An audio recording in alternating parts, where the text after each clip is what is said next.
Olá, boa noite. Olá, minha gente. E olha eu aqui chegando para mais um encontro, para mais uma conversa nessa live de quinta-feira que não pode faltar na nossa jornada semanal, que é uma live que a gente conversa sobre assuntos bem mais sérios. Hoje não é uma live tanto de conteúdo.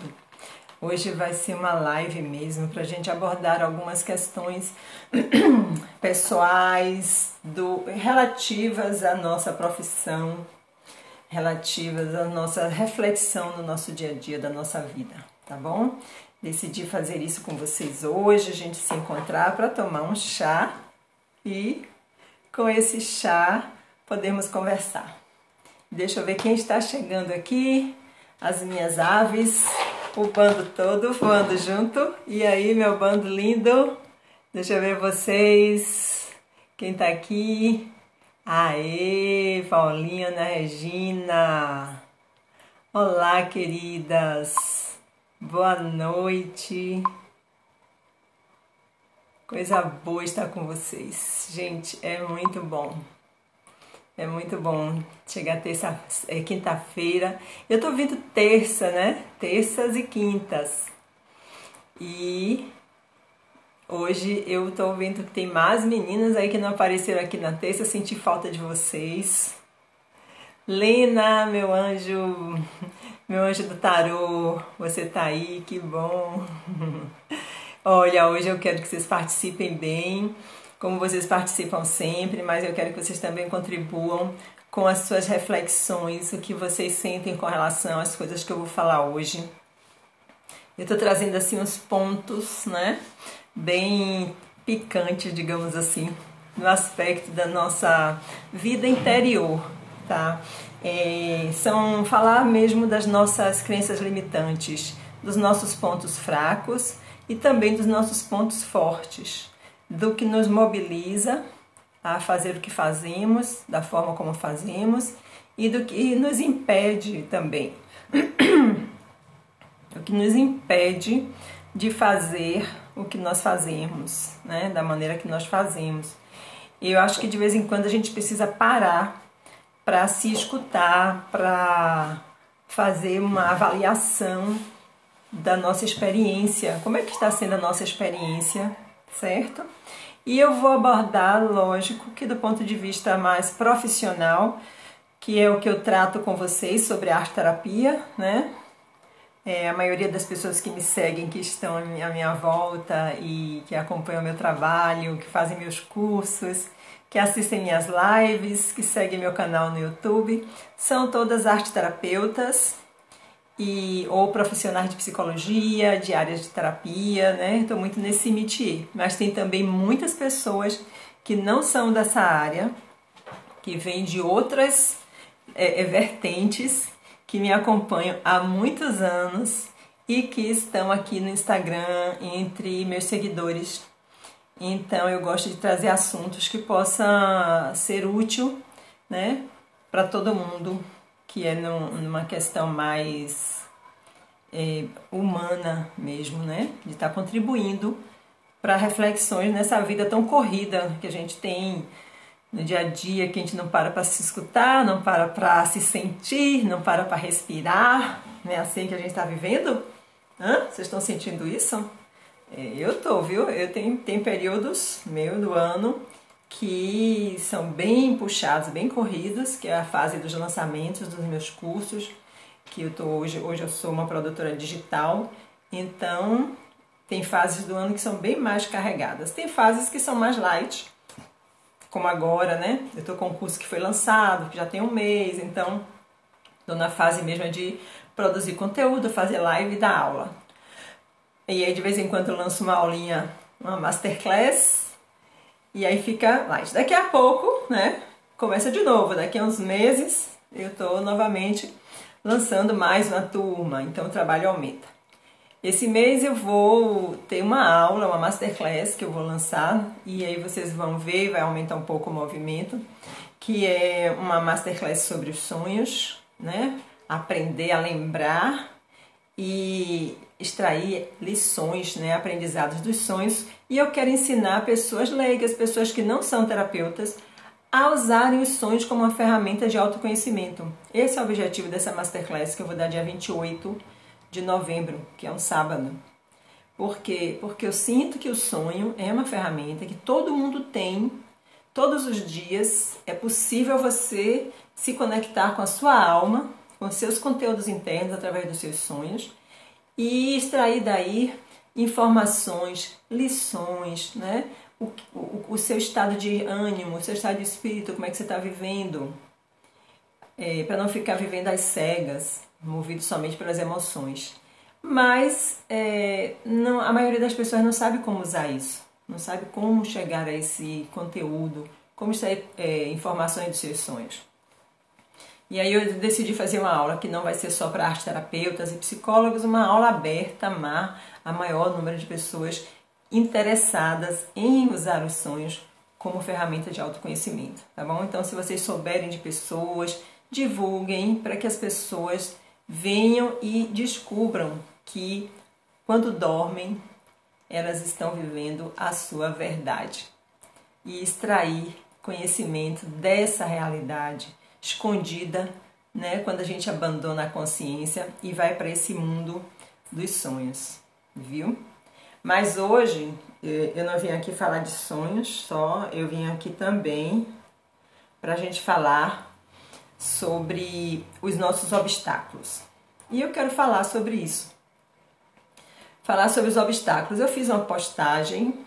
Ai, tem uma coisa aqui no meu olho. Eu fiz uma postagem que é sobre os 5 maiores obstáculos que nós encontramos quando a gente começa a atuar na arte-terapia ou na vida profissional como um todo, né? Porque às vezes você vai montar um consultório de odontologia, você se depara com essas mesmas questões. Vai montar um salão de beleza, você se depara com as mesmas questões. Se você for montar uma loja, você vai se deparar com essas mesmas questões, que é dar início ao empreendedor, né? Ao seu lado empreendedor, abrir um negócio.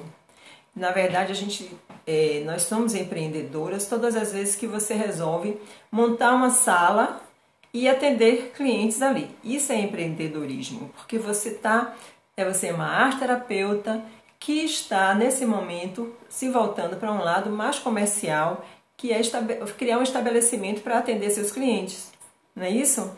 Então você tem que pensar como é que esse espaço vai ser, quantas pessoas você vai atender por dia, qual vai ser o serviço que você vai oferecer e uma série de coisas, tá entendendo?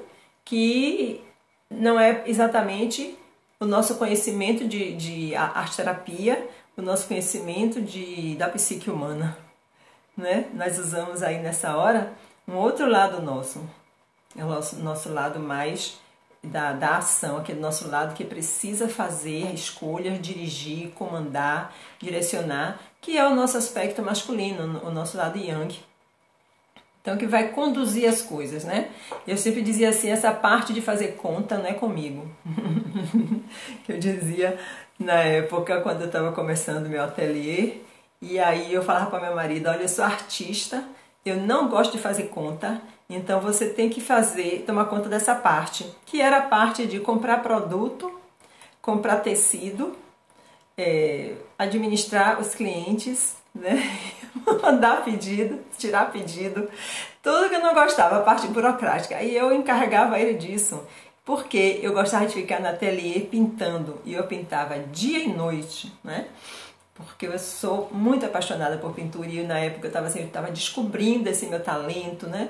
E tinha um meu ateliê enorme, maravilhoso, como eu queria. A gente montou um ateliê para mim e assim me sentia tão responsável por aquilo tudo. Era maravilhoso. Então, o lado que eu não gostava era justamente sentar para fazer conta. Sentar para ver quantos metros de tecido precisa para isso, quanto de tinta vai gastar e tal, e quanto vai custar isso para vender e para revender, sabe? Aí tinha funcionário, então tinha que ver a questão de pagamento de funcionário, folha, tudo isso. Isso não é de artista. Eu dizia sempre isso não é de artista, né? Mas eu estava errada. eu estava errada, tá? Eu era jovem, não tinha esse conhecimento todo e só fazia mesmo o que eu estava com vontade. Então eu não... E tive a sorte de ter um marido que gostava exatamente desse outro lado e que me apoiava em tudo e pronto. Eu podia dar o chilique que quisesse porque ele estava lá resolvendo as coisas todas, tá? Entendeu como é? Mas isso daí não era o melhor que eu podia fazer, sabia? Eu deveria ter aprendido, eu deveria ter feito um curso de administração para eu poder administrar o meu próprio negócio. Porque por mais que seja marido, irmão ou pai, é uma outra pessoa, entendeu? Diz que o olho do dono é que engorda o gado, né? Então eu deveria ter aprendido, né? Não gostava, não aprendi, mas eu acho que eu deveria ter aprendido. E eu mesma ter feito minhas contas e ter aprendido esse lado mais prático da vida, ter me dado essa oportunidade. E aí eu digo isso para todo mundo hoje em dia, olha gente, olha, quem tá comigo, quem eu oriento, quem me acompanha, quem eu atendo, eu digo, abre um espaço na sua vida para que você possa aprender a administrar coisas, né? Comprar, vender, negociar. E hoje eu tô nesse mundo digital, aprendi, né? Estou aprendendo. Eu mesma fazer meus investimentos de tempo, de horário, de dinheiro, para que direção eu vou, analisando tudo. Claro que é um mundo novo, eu tenho uma mentoria, né? Porque eu não sabia de nada disso, então eu fiz o quê? Contratei uma mentoria e estou nessa mentoria, já vai fazer um ano que eu aprendo, estudo e aplico no meu trabalho todo o conhecimento do mundo digital, guiada por um mentor. E eu acho que todo mundo que quer entrar nesse mundo deve fazer isso, porque é um mundo difícil, complicado, que nós não fomos alfabetizadas para viver nele. Então, se você quiser se dar bem empreendendo no mundo digital, contrate uma mentoria para lhe orientar. É só isso que eu tenho a dizer.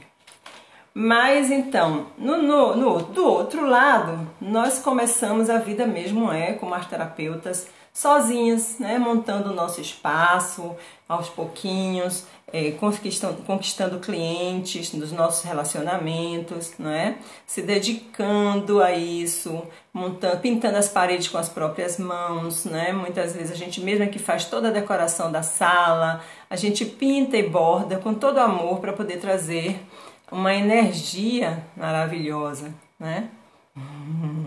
Viviane está dizendo que na casa dela é bem ao contrário, viu? Ela que faz as contas e organiza os papéis. Mas também não gosta não, mas o marido não faz, né, Viviane? É Viviane que está falando isso? É, Vivi. Pois é. É isso, Adriana. Viva Marcelo Antonioli. Viva Marcelo Antonioli. Hoje foi uma mentoria maravilhosa, tá? Até agora. Hoje foi a mentoria. Foi uma tarde maravilhosa, tá? Até agora. Eu saí da mentoria para vir fazer a live. E ainda tinha gente que ia falar, que ia receber seus puxões de orelha. Mas eu não recebo puxão de orelha, não. Eu sou uma aluna aplicada. E eu sou teimosa, eu faço o que tem que fazer, e se a coisa for difícil, aí é que eu fico insistindo, fazendo, entendeu? Se uma coisa me desafia, eu fico naquilo até fazer, ou então eu dou um chilique pra poder descarregar a atenção toda, sabe? Eu me descabelo, eu choro e tal, eu bato nas coisas, um faniquito, mas aí eu faço. Entendeu? É difícil me vencer, me convencer do contrário. Mas, vamos lá. Então, no nosso temperamento, né, eu estou aqui falando um pouco do meu temperamento, para que vocês também vejam que vocês devem ter coisas também parecidas. Nós temos coisas do nosso temperamento que vêm da nossa personalidade, dos pontos positivos que nós temos e dos pontos negativos, né? Por exemplo, quando a gente começa na arte terapia, isso aconteceu comigo, acontece com a maioria das minhas alunas que eu supervisiono. Quando começa, todo mundo quer atender, todo mundo que aparece, né? Por quê? Porque é a chance de você aplicar o que você aprendeu na supervisão, é a chance de você experimentar as técnicas, né? descobrir novas técnicas, ver se você sabe mesmo onde é que você não sabe das coisas. E uma chance de você ter clientes. Então, quando a gente começa, a gente atende todo mundo que aparece. E você ainda também não sabe qual vai ser o seu... com que você vai ter empatia, né? Com que tipo de questões você vai preferir lidar. E aí, nessa de atender todo mundo, a gente fica um tempo, né? Com uma miscelânea de casos, né? E de idades, de pessoas, de sexos e de demandas. É um tempo assim que você fica complicada porque você tem que estudar muitos casos de divergentes, coisas muito diferentes e é muito conteúdo. Mas no começo é necessário, né? Às vezes a gente começa atendendo criança, adolescente, né, na puberdade, adolescente mais avançado, adulto jovem, adulto na maturidade, idosos. Ou seja, são 6 categorias aqui, falando assim, que quando a gente começa na terapia, aparecem pra gente. Masculino, feminino. Gente, isso daí é o mundo, é o universo, é a natureza humana. Então é muito caso, muita gente, muita coisa para você estudar. Aí tem casos clínicos, né, com depressão, tem uma série de psicopatologias que aparecem, tem questões comportamentais. Tem gente que vem para terapia de casal, tem pessoas com questões da meia-idade, né? Tem os problemas da maturidade, da velhice, né? Que entra lá. Vem as crianças com problemas de hiperatividade, de autismo, de medo, de separação dos pais, pessoas com distúrbios emocionais diversos. E a gente começa a estudar. Isso é normal. Mas eu acho que a gente não deve levar muito tempo nisso, entendeu? Por quê? Porque você não se especializa e a nossa busca deve ser por uma especialização. Nós vivemos hoje num mundo onde quanto mais específica você é, melhor para as pessoas te encontrarem e melhor para você ter pessoas seguindo você, indicando você, confiando em você. Por quê? Porque você tem uma especialidade, você entende daquilo. E todo mundo sabe que quem é especialista em alguma coisa estudou aquilo profundamente, né? Na hora que você chega num consultório, que você vê uma variedade de pessoas com vários tipos de doenças, você fica imaginando assim, meu Deus, esse médico entende disso tudo, será que ele consegue dar conta disso tudo aí? Será que ele teve tempo de estudar isso tudo que está aqui nessa sala de espera? Né? Manhã dizia assim, ele entende de parto a atracação de navio. Ô menina, pense aí. Uma pessoa que entende de parto a atracação de navio, ela queria dizer que é que ele faz tudo, que você chama aquele ajudante, aquela pessoa para ir na sua casa, seu fulano conserta o telhado, seu fulano conserta a goteira, seu fulano conserta o encanamento, ele entende de entupimento, seu fulano faz a fiação, entende problemas de eletricidade. Ele consegue pintar a casa, ele consegue rebocar a parede. Enfim, é aquele que faz tudo, que fura a parede para você pendurar quadro, troca a resistência do chuveiro. E aí, essa pessoa não se especializou em nada, mas ele dá conta disso tudo, mas isso é numa casa.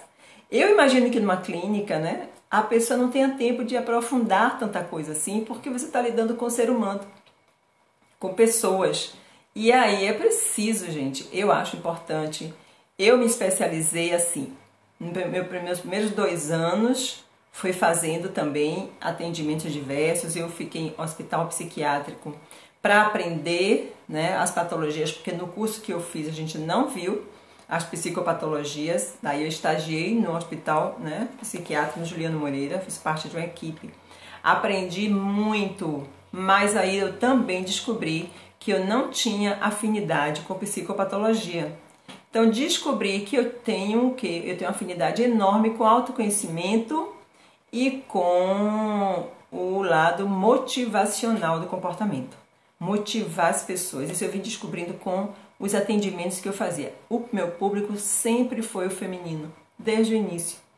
Então, porque eu gosto da meia-idade. Eu gosto é o que Jung mais estudou, mais contribuiu e onde eu me aprofundei muito estudando Jung, foi em relação à metanoia, né? A crise da meia-idade, porque eu estava entrando na minha meia-idade, então eu me estudava, experimentava tudo em mim e eu sabia montar, né, uma sessão, um workshop que ia atender os meus anseios das minhas amigas, que eu experimentava com as minhas amigas, que todas eram da minha faixa etária. E aí isso dava muito certo, porque quando eu montava um grupo, encaixava perfeitamente no perfil da clientela que eu estava conquistando. Então eu fui me especializando e não tive realmente atendimento de nenhum homem e sempre atendi. Mas eu tinha também as filhas das minhas clientes que queriam ser atendidas por mim. Então eu tinha arte-terapia, eu tive uma fase da minha arte-terapia que eu tinha mulheres no final da adolescência. Atendi muitas a partir de 19 até 29 anos, filhas de minhas clientes da meia-idade. E assim, as mães levam as filhas, e as filhas gostavam, às vezes vinham as duas para workshop aberto, entendeu? Fazer trabalhos assim. E aí foi assim, e foi ficando, e eu terminei tendo essa especialidade, que é o que eu adoro fazer até hoje, né? Fora da aula, porque quando eu comecei a ensinar, isso também passou a fazer parte da minha vida, né? Mas, o que eu quero dizer para vocês é que busquem, enquanto vocês estiverem nessa fase da pesquisa, de descobrir qual é o seu público-alvo, atendendo uns e outros, para descobrir o seu perfil, vá construindo o seu conhecimento de uma determinada área, né, clínica, né, arte-terapia que se dedica mais a um determinado tipo de caso. Porque quando você falar sobre isso na rede social, quando você abrir seu espaço e disser que a sua especialidade é essa, as pessoas se identificam, né? Então as pessoas que têm a ver já se identificam com aquilo e já vão se sentir seguras. E se a pessoa fica, né? Depois que você passou dessa fase, você passa uma peneira fina e escolhe aquilo com que você quer trabalhar. Se você não faz isso, você vai ficar sem um foco, vai ficar toda hora ver uma pessoa com um tema diferente, com uma coisa diferente para você ajudar. E aí você não pode se aprofundar porque não dá tempo de estudar tanto caso assim, tá certo? Então, ter um foco de atendimento, uma especialização vai fazer com que você se sinta mais segura para atender. Você vai se sentir mais assim, você se apropria de um conhecimento, você passa a ter uma quantidade de técnicas que você mesma desenvolveu, porque você já sabe para que cada material, né, como é que cada material se comporta dentro daquele leque de assuntos que você ajuda a tratar naquele público que você acompanha, certo? Então a gente fica você ganha mais autoridade, digamos assim, entendeu? Porque aí você passa a ser uma senhora daquele conteúdo, daquele assunto. E as pessoas te indicam. Então, aí, às vezes está uma roda de amigas conversando, aí uma fala assim, Ave Maria, eu durmo mal, eu tenho cada sonho horrível e tenho muito pesadelo. Aí uma vira a outra e fala assim, olha, eu conheço uma especialista em sonhos, que é arte-terapeuta, que é maravilhosa, porque ela entende de sonho. Menina, quando ela interpreta um sonho, quando ela analisa um sonho, ela lhe diz tudo, ela fala até da sua vida intrauterina, né? Que as mulheres sempre exageram. Mas enfim, o sonho mostra isso também, né? Mas aí indica, diz assim, eu conheço. Quando uma amiga fala para outra desse jeito, que ela passou por uma experiência maravilhosa, mágica, e que ela saiu dali transformada, com as informações que ela queria e tal, a outra imediatamente quer saber onde, quem é, sabe? Então é assim que a gente vai se tornando uma autoridade e se tornando um especialista no assunto. Por quê? Porque você domina aquele assunto, você vive aquele assunto e vai atendendo sempre pessoas sobre aquela área que você escolheu para atuar. E aí você se torna o quê? Uma autoridade daqueles problemas. Né? A gente deve buscar sempre atender pela empatia que a gente tem com o conteúdo. Se você gosta de um conteúdo, você se trabalhou naquele conteúdo, você curou ferida sua, você descobriu o caminho de andar, né, dentro daquele aspecto da vida, com certeza você vai conseguir guiar outras pessoas. Porque você se tornou um guia que conhece o território. E é diferente de você atender cada dia um caso numa área diferente que você nunca precisou, nunca andou por ali, né? Nunca passei por isso, nunca atendi ninguém com isso. Então você está sempre começando do zero. Toda hora vem uma pessoa com uma coisa totalmente diferente, de um sexo diferente, né? E a faixa etária, tudo que você não atende, aí você começa do zero novamente, viu? Bom, aí agora eu fiz um roteirinho aqui para poder ir seguindo. Vocês estão aí quietinhas? Deixa eu saber, manda coraçãozinho aí, gente. Eu saber se vocês estão aí. Cadê as chamas? Cadê os fogos? Cadê o foguinho, a chaminha? Cadê as aves? Que aí eu sei que vocês estão aí, estão quietinhas, prestando atenção, mas então bota o dedinho. Gente, um outro aspecto é o perfeccionismo, tá? Perfeccionismo, eu passei por isso. E eu me sinto hoje assim com, digamos, eu acho que eu tenho hoje assim só 30% da dor do perfeccionismo que eu já tive.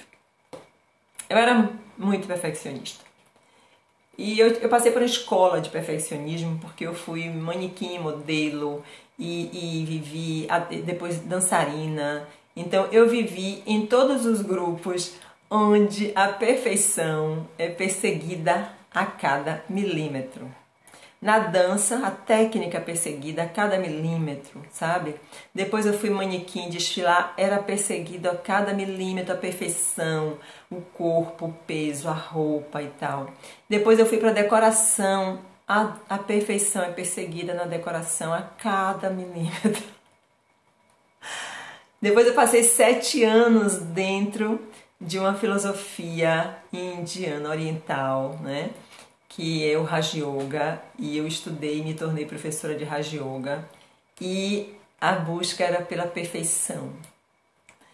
E hoje eu estou aqui, esse foi o meu último estágio de perfeição, foi quando eu estava sendo professora de meditação Raja Yoga, vivendo assim quase que como tendo uma vida monástica em busca da iluminação, da perfeição.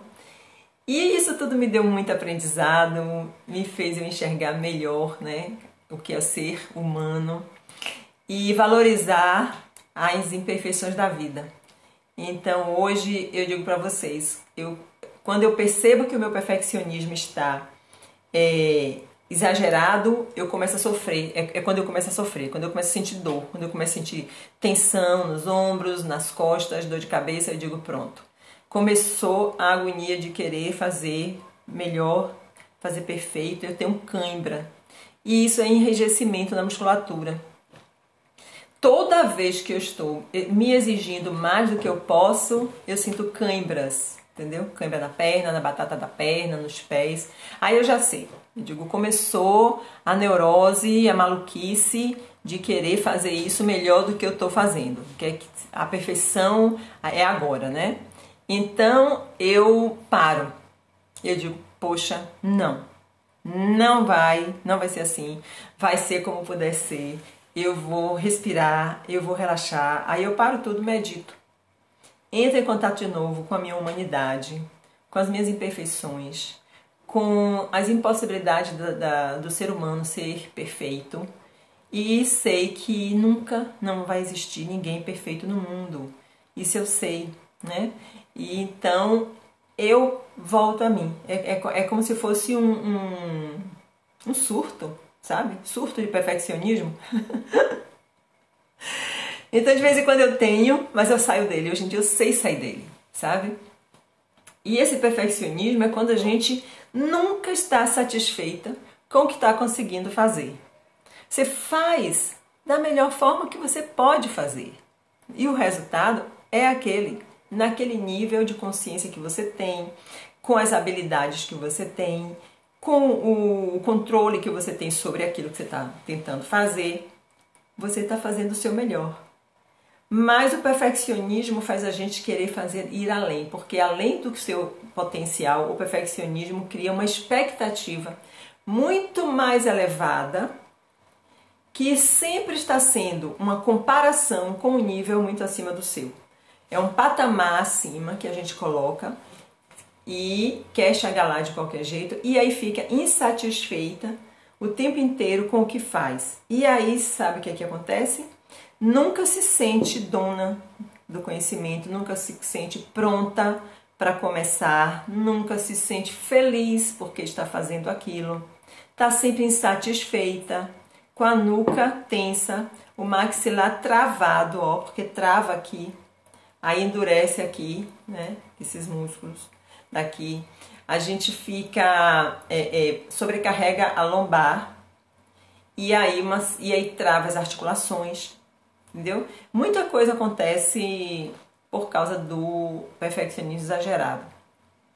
E na nossa profissão, né, quando a gente escolheu ser arte-terapeuta, a arte-terapeuta já sabe que não vai existir uma perfeição, porque a arte-terapia vai lidar com a arte e com os distúrbios, né? Com os distúrbios emocionais, com os distúrbios de comportamento, vai lidar com as imperfeições, né? A arte é justamente você lidar com as imperfeições em busca de uma expressão, não de uma perfeição.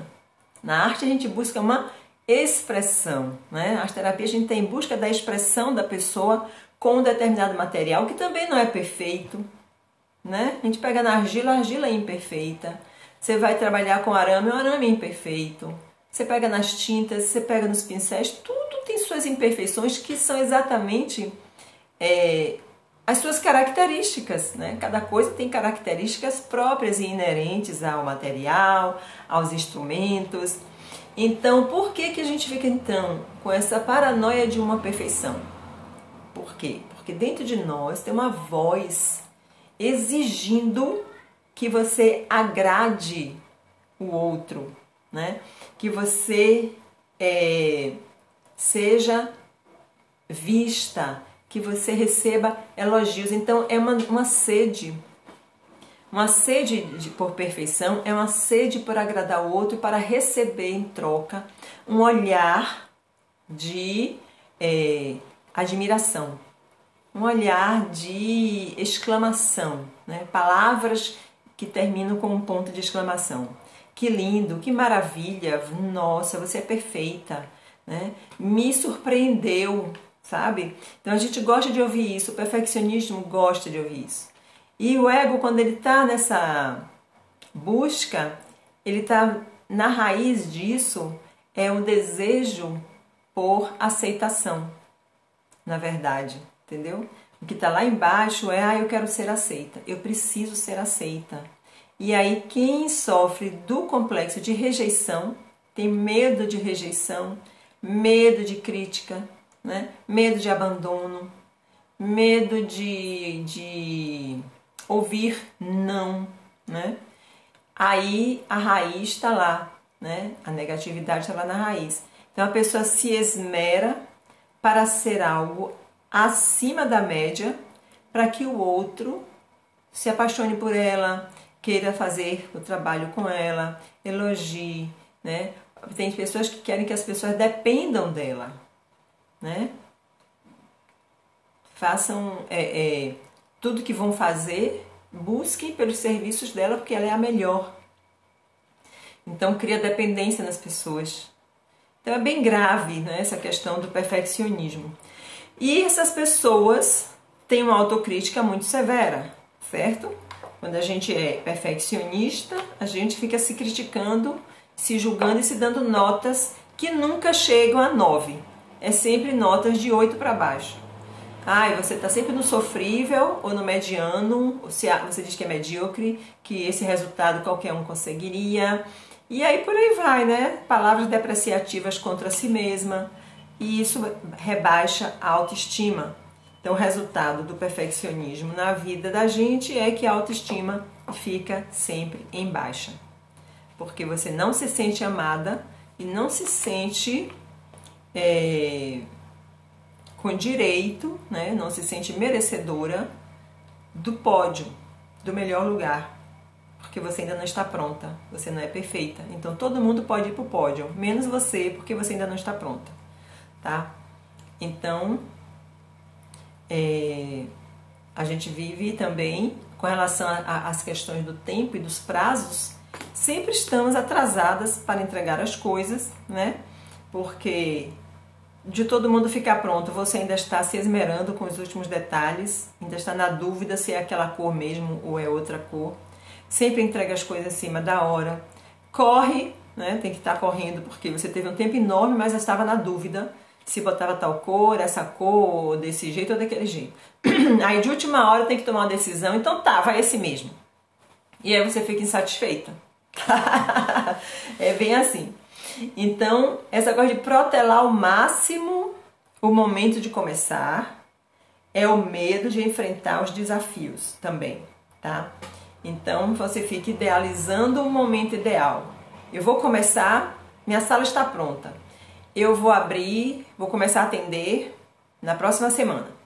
Aí, o cliente ideal, né? Eu quero, assim, a sala ideal, a luz ideal, o material ideal.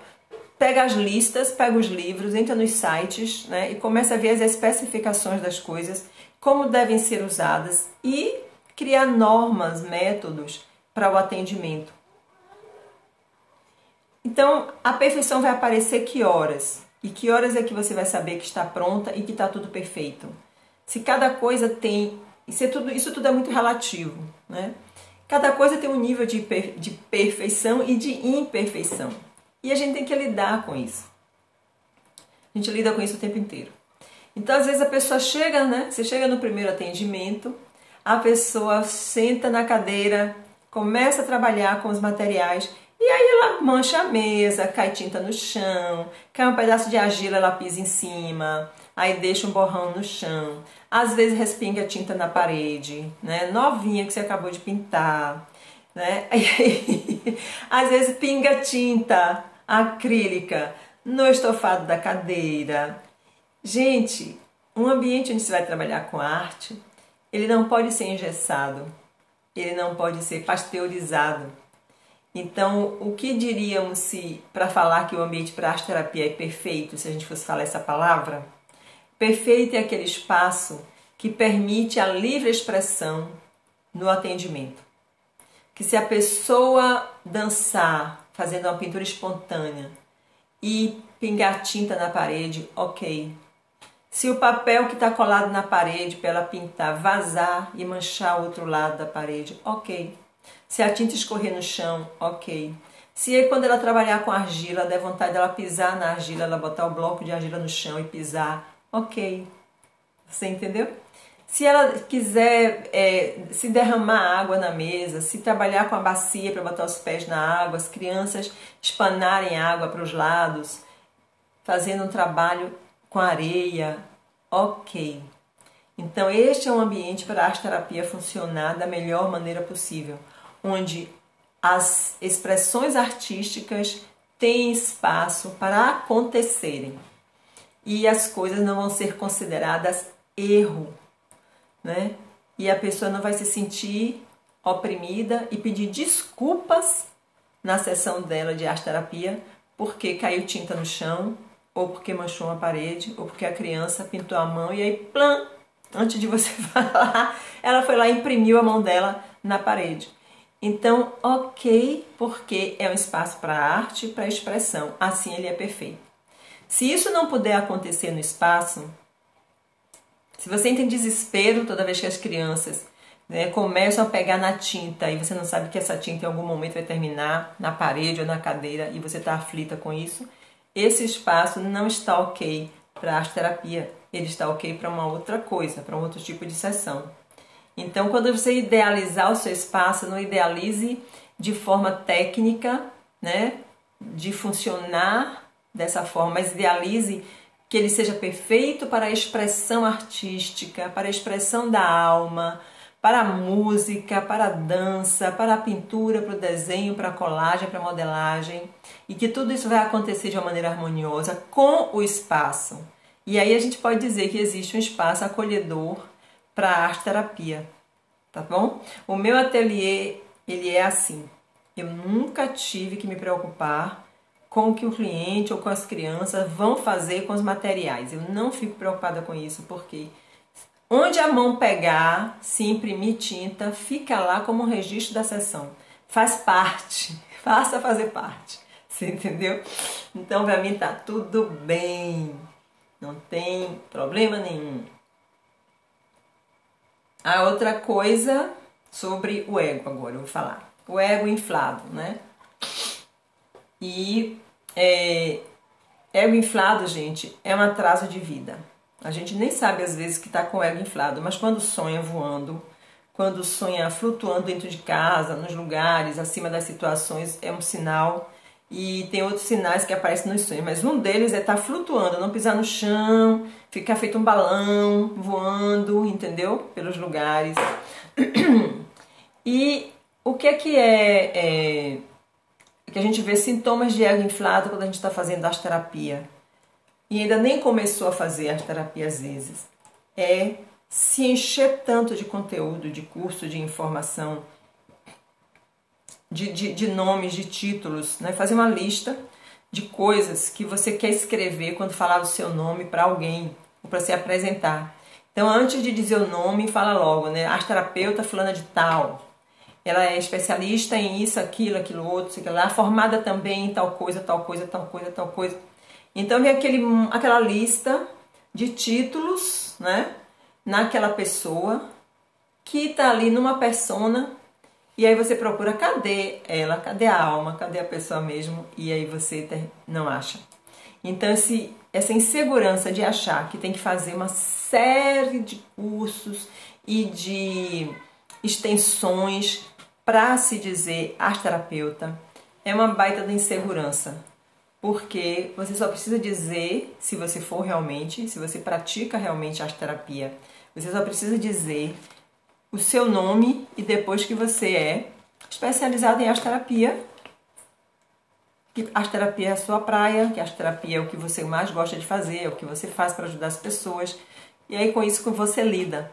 Mas quando você sentir que está tendo que dizer um monte de títulos para se apresentar, toma cuidado com isso, porque você está numa persona engessada que acredita mais nos títulos do que na pessoa em si, mas na impressão que vai causar no outro, né, pela roupagem que você carrega, do que pela pessoa que você realmente é. E Jung e Freud e Lacan e todos os grandes psicanalistas, psicólogos e psiquiatras dizem, né, ensinaram pra gente que quem ajuda a curar o cliente é a pessoa do terapeuta e não a especialização dele, e não os títulos dele. Então nós nem somos curadores, né? Nós somos curadores feridos, que ajudamos a curar o outro quando estamos cuidando da nossa ferida. Então, se nós estamos nesse papel de arte-terapeutas, é porque nós temos uma ferida que precisa ser curada com a arte-terapia. E ela vai sendo curada à medida que você cura outras feridas dos outros. E entrar em contato com a dor do outro, você só vai conseguir saber exatamente que dor é essa quando você entrar em contato com a sua própria dor. E o ego pouco sabe de dor. O ego não sabe disso. O ego sabe de estrutura, de especialização, de título, né? De espaço, né? De beleza, né? Do mundo externo, né? Da couraça. Isso o ego entende muito bem. E ele quer que isso receba muitos elogios. Ele quer que as pessoas falem da competência dele pelo tipo de espaço que ele tem, pela quantidade de títulos que ele tem, pela roupa que ele veste para atender. Então o ego está interessado nisso, na aparência, na construção desse castelo, certo? Que a qualquer momento pode ser destruído. Né? Basta uma pessoa sair insatisfeita e falar mal ali adiante, começou a ruir o castelo. E quando você está além da aparência, né? Quando você é autêntica no seu fazer artístico, quando você é autêntica como arte-terapeuta, qualquer espaço que você está, você é arte-terapeuta. Você não precisa de um monte de título, porque você se senta como uma pessoa, escuta tem empatia e o que você faz ali com ela transforma ela. Ela sai dali e ela vai falar de você lá adiante, dizendo, meu Deus, olha, fiquei meia hora com ela, fiz um desenho, nós descobrimos nesse desenho tudo que está me causando dor na minha vida hoje. E a pessoa fica maravilhada com isso, sai dali lhe agradecendo tanto o momento, e lá adiante ela já fala bem de você para mais alguém. E aí você começa a construir, né, a sua caminhada, que é a indicação, porque a gente não tem como, não tem outra forma, né, da gente construir uma carreira na área de saúde que não seja das pessoas felizes, né, falando bem da gente, porque a indicação é que faz a gente caminhar. Cartão de visita, sala bonita, site, nada disso traz cliente. Isso é propaganda, você tem que ter, portfólio tem que ter, isso aí é para o ego, mas realmente o que vai trazer cliente para você é cliente satisfeito. São outras pessoas satisfeitas e felizes falando bem de você. Isso é o que funciona, né? Então, essa parte daí eu vou dizer para vocês uma coisa assim, competência não é aparência, tá? A aparência é importante, a organização, a limpeza, tudo isso. Mas a competência não depende da aparência. A experiência é que é competência. O que as pessoas experimentam com você é que vai tornar você uma pessoa competente para que ela fale lá adiante e indique para outras pessoas. Porque se ela indica, ela também está dividindo a responsabilidade. Compreendeu? A gente não gosta de indicar ninguém que não é legal, né? Que não fez o que você esperava, ou que não excedeu suas expectativas. Então eu mesmo não indico. Só indico alguém que eu confie assim 100% que vai fazer bem feito com a pessoa que eu estou indicando, porque eu não quero mandar ninguém para se dar mal, né? Não boto ninguém fria. Então para eu indicar é difícil, né? E aí eu acho que as pessoas fazem a mesma coisa comigo. Né? Vem pessoas para mim indicadas por outras pessoas que realmente tiveram a experiência comigo e eu sei que ela está indicando porque para ela foi bom, né, ter estado comigo. Deixa eu ver o que eu tenho mais aqui. Quanto tempo nós temos? 10 minutos. Bom, tem uma coisinha rapidinha para falar que é sobre presunção. A presunção de achar que sabe tudo. Que a gente, às vezes, capta numa conversa e as pessoas que estudaram, que já sabem um pouco e fazem as coisas, começam a achar que já não precisam estudar mais, não precisam aprender mais, não precisam mais assistir palestras sobre aquilo ou sobre mais nada. Por quê? Porque já sabe tudo. Então, a gente tem que tomar muito cuidado com pessoas que ficam o tempo inteiro dizendo, eu sei. Não, eu já sei. Isso eu já sei. Isso eu já sei. Por quê? É uma resistência, tá? É um ponto onde a pessoa chega e diz assim, eu agora não quero mais aprender nada, né? E vou parar aqui. E parar aqui significa estagnação, porque o mundo não para, o ser humano não para de evoluir, não para de aparecer novas psicopatologias, não para de aparecer novos recursos, né, para ser usados. Então, o mundo está andando e a pessoa que decide, que já sabe tudo e que ela agora vai fazer somente aquilo ali, ela resolveu ficar para trás. Porque quem não anda, quem não caminha, fica para trás, não fica parado não. É um recuo, tá? Porque tudo passa, todo mundo passa, o mundo caminha, novas descobertas. Hoje em dia a gente tem as neurociências que vem e fala uma porção de coisas sobre os sonhos, sobre os desenhos. Se a gente não estiver estudando isso como arte-terapeuta, estamos ficando para trás. Né? Os novos conhecimentos da neurociências obrigam que a gente olhe de maneira diferente para os sonhos, para os desenhos, para as pinturas. Então, tem que estudar neurociências. Acompanhe o que a ciência está fazendo, porque a ciência não está parada. Você entendeu? E não é porque a gente está numa área de artes que a gente não tem que estar de olho na ciência, porque nós estamos também ligados na área de saúde. Então, tanto uma como na outra é o mundo, né? A arte está no mundo, a ciência está no mundo. E a arte-terapia está no mundo, porque a pessoa do mundo, os clientes, vêm a nós com os problemas do mundo, né? Como vítimas, né? Com consequências dos problemas do mundo. É isso que as pessoas trazem pra gente, tá certo?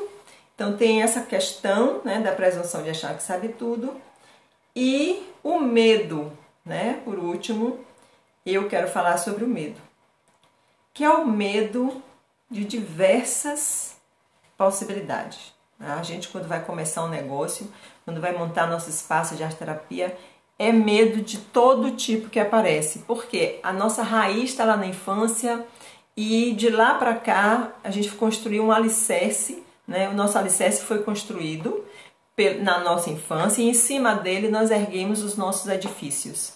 Então, se eu passei por uma infância cheia de medo, de insegurança, de dificuldades, com pessoas que não sabem o que é sucesso, que não me deram nenhum apoio e sendo criticada, esse é o meu alicerce. É com isso que eu vou ter que lidar e é em cima dele que eu estou construindo a minha vida. Então, quando você não aprende na infância a lidar com as suas emoções, não aprende na adolescência a lidar com as suas emoções, chega na idade adulta uma pessoa que não sabe lidar com emoções. Famílias que reprimem muito, né, a expressão das emoções criam pessoas congeladas, porque não pode chorar, porque não pode gritar, porque não pode demonstrar raiva, não pode dar um chilique, não pode fazer um escândalo, não pode dizer o que pensa. Isso cria muita repressão. E a gente às vezes acha que esse é o caminho certo, que isso é uma educação, isso é o certo, né? Pensa assim. Daí, umas alunas me dizem, né, umas supervisionandas minhas falam sempre assim, que um bloqueio que elas têm muito grande de começar, de atender muitos clientes, é não dar conta das emoções no espaço arte terapêutico, no setting arte terapêutico. Tem medo das emoções, tem medo de fazer interferências nos momentos onde uma pessoa pode ter uma reação de raivosa, né? Onde a pessoa pode ter uma reação de um choro convulsivo. Então, assim, não fazer uma intervenção para evitar que a pessoa tenha uma resposta. Que hora é que vai fazer essa cura? Que hora é que vai trabalhar, né, com o medicamento? Que hora é que vai cutucar a ferida para poder a pessoa ter uma resposta, saber se que está viva e essa coisa toda. Então, gente, a incerteza, que eu tenho certeza absoluta, a incerteza permeia todas as sessões. Então a gente não tem como se sentir segura de que na sessão está tudo sob controle. Isso é querer controlar a vida. Né? Na sessão de arte terapia a gente está aberta, a gente está vulnerável mesmo. Por quê? Porque aquela pessoa que está ali pode ter inúmeras reações. O que você precisa estar é aberta e preparada para receber, para acolher, né? Empática, sentindo o processo da pessoa, sabendo conduzir, para onde você vai levar, né, ela, porque você vai guiando ali, né, você está do lado guiando a pessoa. Então não tem isso de eu já sei o que vai acontecer na sessão, é tudo previsto, tudo previsível, calculado e medido. Não, você tem até 50%, né, de certezas que a técnica que é dentro de um tempo, mas a resposta do inconsciente da pessoa, a resposta emocional da pessoa, não tem como a gente mensurar tanto assim. Então, tem que estar pronta mesmo, mas não pode deixar de dar ao seu cliente a oportunidade de se expressar como ele sentir, porque a sessão é para ele. A sessão é para isso. As pessoas já vivem na vida muito reprimidas em todos os ambientes que elas vivem. Então, como é que chega na sessão e ainda tem repressão lá dentro? E ela ainda não pode expressar o que sente. Como é que você vai trabalhar com emoção? Como é que você vai fazer as catarses? Então, se você tem medo, você precisa então trabalhar com as suas próprias emoções em terapia. Porque o medo já é um sintoma de que alguma coisa em você precisa ser trabalhada, tá certo? Então, vai atrás, que calo é esse aí que está te incomodando, porque que você não consegue se abrir para uma sessão plena, onde a pessoa possa se expressar livremente como ela sente. Por quê? Porque tem medo, né? Mas os mais maduros, os mais antigos profissionais, os mais experientes profissionais, também passam por surpresas nas sessões. Certo? Só vocês lerem casos clínicos aí. Tá bom? Tem casos clínicos de Lowen, casos clínicos de Jung, casos clínicos de Lacan, Tem casos clínicos de Marie-Louise, que ela conta, né, dos pacientes dela. Então, a gente sabe que os mais experientes passaram por experiências também difíceis, mas de onde eles saíram mais experientes ainda, né? Vivenciaram aquilo com mais, com propriedade, ganharam ali mais experiência, tá certo? Então a gente tem que estar o quê? Ter o conhecimento, né? Aqui, ó, conhecimento na manga. Você sabe o que é que você está fazendo, com o que é que você está mexendo e se abrir para o processo. Saiba que ali é um processo de mão dupla, seu e do seu cliente. Então, o que está acontecendo ali não é somente dele. Você é parte do processo porque você está vivendo a arte-terapia, você está passando ali junto, tudo aquilo passa por você. Né? O material ali no meio como mediador, né? O seu self e o self do cliente, a experiência, né, acontecendo ali entre todos, tá certo? Então é isso. É preciso usar uma coisa que pode ajudar muito, que é a melhor ferramenta que a gente tem, é trabalhar com os tripés da terapia e fazer sua supervisão e estudar e fazer o seu trabalho pessoal. Se sente que tem dificuldade de lidar com determinadas emoções na terapia, isso já é um sinal de que você precisa ser trabalhada naquele, né, naquele aspecto em você também, entendeu? Então é isso. Vocês têm alguma perguntinha, algum comentário, alguma coisa? Porque falta 1 minuto para terminar essa live e eu quero saber de vocês se foi bom, se vocês gostaram. Eu fiquei aqui falando, mas vocês estão aí me ouvindo, tá? E eu quero saber assim, digam se foi tudo ok e a gente vai se despedir, tá bom? Qualquer comentário que vocês tenham, vocês podem colocar lá no grupo do Telegram, quem está nos grupos do Telegram. Quem não está no Telegram, quiser comentar, comenta no direct, ok? E quem está interessado em fazer aula, a Masterclass de Sonhos, eu já estou preparando a página de inscrições. A partir da próxima semana vocês vão ver vídeos, vai ter lives muito legais, vou fazer um movimento bom aí para lançar essa aula, ok, gente? Então, um beijo para vocês, coração aqui grande, pulsando, muito carinho para vocês, obrigada por estarem aqui comigo até agora e uma boa noite.